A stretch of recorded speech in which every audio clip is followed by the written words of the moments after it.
حضرت ابراہیم علیہ السلام بغیر مہمان کے کھانا، کچھ ایسے بھی ہوتے ہیں جن کے گھر بندہ چلا جائے تو پتیلی پہ ڈھکنا دے لیتے ہیں. اپنا اپنا فرق ہے نا جی، ہر آدمی کا اپنا اپنا ذوق ہے. محنت کرتے ہیں کسی کی. مجھے بڑی بات پسند ہے شیخ سعدی کی، قرضے لے لے کے مہمان نوازی کرتے تھے. ایک دن سارے مقروض کٹھے ہو گئے، کہنے لگے بابے پیسے دے. بابا جی کہتے ہیں وہ پیسے مانگ رہے ہیں، مجھے ٹینشن ہے کہ انہوں نے کھوایا کچھ نہیں، مجھے پریشانی لگی. ایک بچہ کوئی چیز بیچ رہا تھا، وہ کھیر ملونا نہیں بیچتے بچے، وہ بیچ رہا تھا تو آ گیا، کہنے لگا لینی ہے. تو بابا جی کہنے لگے میرے مہمانوں کو کھلا دے ساری. بچہ بھی راضی ہو گیا کہ سارا اکٹھا ہی گاہک مل گیا. تو سارا جب کھلا دیا کہنے لگا پیسے. تو شیخ سعدی فرمانے لگے تو بھی بیٹھ جا، یہ سارے پیسے لینے آئے ہوئے ہیں، بیٹھ جا، ان کے پیسے انہیں ملیں گے تو تجھے بھی. تو بچہ رو پڑا، رویا، کہنے لگا میں تو یتیم ہوں، 4 بہنیں چھوڑ کے آئے، اماں کی دعائیں بھی لے کے جائیں، مجھے تو پیسے چاہیے. بچہ رویا تو شیخ سعدی کا ایک مرید آیا، اس نے لا کے نظر پیش کی، حضور یہ نذرانہ ہے. 400 دینار لایا. تو حضرت سعدی نے سب کو دیے، بچے کو بھی دیے. سب لوگ چلے گئے. تو قرض لینے والوں میں سے بندہ سمجھدار تھا، حضرت سعدی کے پاس آ کے کہنے لگا بابا سمجھ نہیں آئی، ہم برسوں سے لینے آ رہے تھے، مل نہیں رہے تھے، کتنے مہینوں سے مانگ رہے نہیں مل رہے تھے، آج فٹافٹ مل گئے. تو شیخ سعدی بزرگ تھے نا، تو بزرگوں والی بات کر گئے. کہنے لگے تم میں رونے والا کوئی نہیں تھا نا، پوری مجلس میں ایک بھی رونے والا ہو تو سب کا کام بن جاتا ہے. رونے والا عاشق دا کام رونا توڑنا. اے بنا رویو نہیں منظوری، بنا رویو نہیں منظوری، تے بنا رویو نہیں منظوری. عاشق سدا ہی روندا رہتا، پاویں وصل ہوئے تے پاواں دوری. کا رونے والا ایک آ گیا تو سب کا کام بن گیا. تو کچھ لوگوں کو شوق ہوتا، بادشاہ کو سلطان یا عرب کے کچھ حصوں کا بادشاہ تھا، شوق بڑا تھا لوگوں کو کھلانے پلانے کا، بڑا شوقین تھا، بڑا بانٹتا تھا. اور کئی دفعہ معاذ اللہ اس پر فخر بھی کرتا تھا جو نہیں کرتا، تکبر سے بھی کہتا تھا بڑی جائیداد آؤ جس نے لینا ہے، تکبر بھی کرتا تھا معاذ اللہ جو نہیں کرنا چاہیے تھا. ایک دن جامع مسجد کے باہر کھڑے ہو کے نا بانٹنے لگا. کوئی فقیر آیا تو ایک مٹھی بھر کے شفیاں دے دی، کسی کو سونا دے دیا، کسی کو چاندی دے دی. ایک درویش بابا جی کونے میں بیٹھے ہوئے، اسی کسی نے کچھ بھی نہیں لگ دے، کوئی ضرورت نہیں، کونے میں بیٹھے. آپ یقین کریں، آپ تھوڑا سا رخ ادھر کریں، دنیا پیچھے پیچھے ہو جاتی ہے. اگر آپ پیچھے بھاگیں گے تو آگے دوڑ کے بھاگیں. مزاج ہے قوم، کسی کا حال پوچھنے وہ بگڑ جاتا ہے، کہتا ہے مجھ سے کوئی کام ہوگا تبھی تو پوچھا ہے. اور آپ چپ کر جائیں، خاموش ہو جائیں، یہ بھی بڑی مصیبت ہے. کہ پیار کر لیں تو اس کا بھی نقصان دیکھنے میں آتا ہے. کہتے ہیں پتہ نہیں میرے اندر کیا لالچ ہے، کیا خوبی ہے جس وجہ سے مجھ سے اتنی محبت ہو رہی. وہ بابا جی کونے میں توجہ ہی نہیں کی. جب توجہ نہ کی تو سلطان کی توجہ خود بخود ہو گئی. سلطان جا کہنے لگے بابا کوئی قابل توجہ آدمی ہے، سب لوگ لائنوں میں لگے ہوئے بھاگ رہے ہیں، بادشاہ ہے. یہاں تو شادی پہ کھانا کھل جائے تو بڑے بڑے امیروں کا پتہ چل جاتا ہے کہ بننے کیا لگا ہے. کہتے پتہ نہیں دوبارہ چھوٹے گوشت کی ٹرے آئے گی کہ نہیں آئے گی. اور اتنا سارا رکھ لیتے ہیں کیا لمان والا فیس.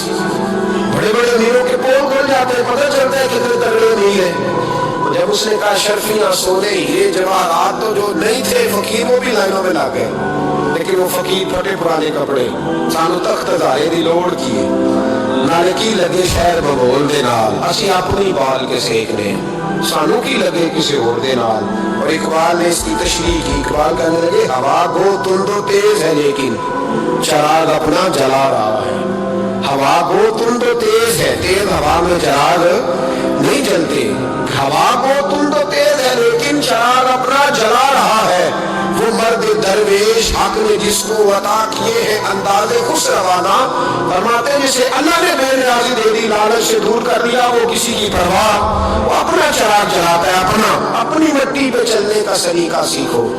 سنگے مار مار پہ چلو گے تو پھسل جاؤ گے.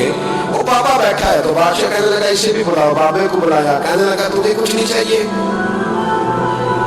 بابا کہنے لگا چاہیے تو بڑا کچھ، پر تجھ سے نہیں چاہیے. کہا کس سے چاہیے؟ فرمایا اس سے چاہیے جو دے کے حساب نہیں پوچھتا، بغیر حساب دیتا ہے، اس سے چاہیے. کہنے لگا نہیں دروازہ کھلا ہے تو بھی لے لے. بابا کہنے لگا میں لے تو لوں پر تو دے کچھ نہیں نہ سکتا. بادشاہ کو غصہ آیا، اکڑ تھی، تکبر تھا. کہنے لگا تو کیوں نہیں میں دے سکتا، تو سوال کر. تو بابے نے ساتھ والے فقیر سے لکڑی کا کالا پیالہ پکڑا. ہوتے نا فقیروں کے پاس مال، لکڑی کا کالا پیالہ. تو کہا لو دے دو کچھ. اس نے فوری طور پر سونے کی اشرفیاں مٹھی بھری اور لکڑی کے پیالے میں ڈالی.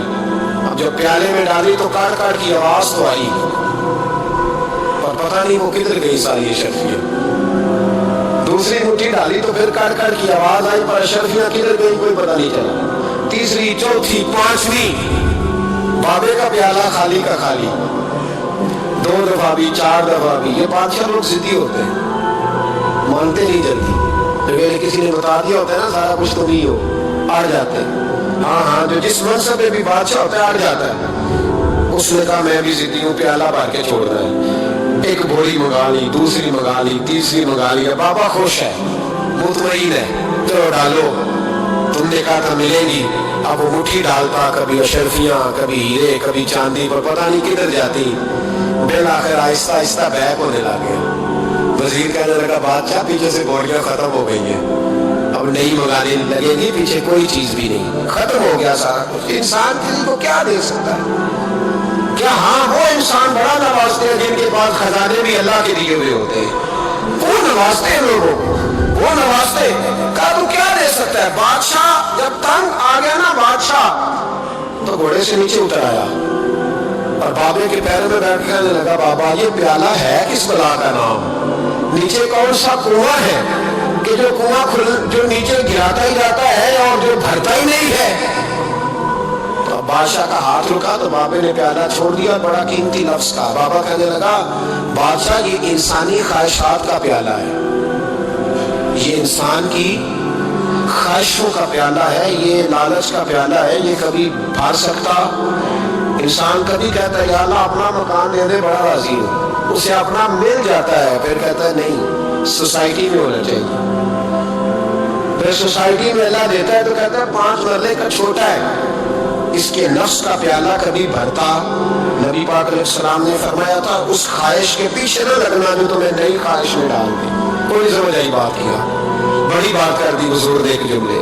مسند امام احمد بن حنبل میں حدیث ہے, فرمایا اس خواہش کے پیچھے نہ لگنا جو تمہیں ایک نئی خواہش میں ڈال دی, اس کے پیچھے نہ لگنا.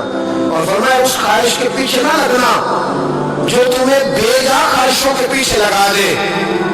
لوگوں کے نلے تللے, پریشانیاں, آزمائشیں, لالچ, ہوس, وہ پریشانی وہ اتنی اوڑھ لی ہے لوگوں نے کہ دلوں سے تقویٰ, روحانیت, عبادت, درد, ذوق, شوق ختم ہو گیا. دنیا ہی دنیا بچی ہے, دولت ہی دولت بچی ہے, باقی ہر چیز کو نفس کا سانپ ڈس گیا.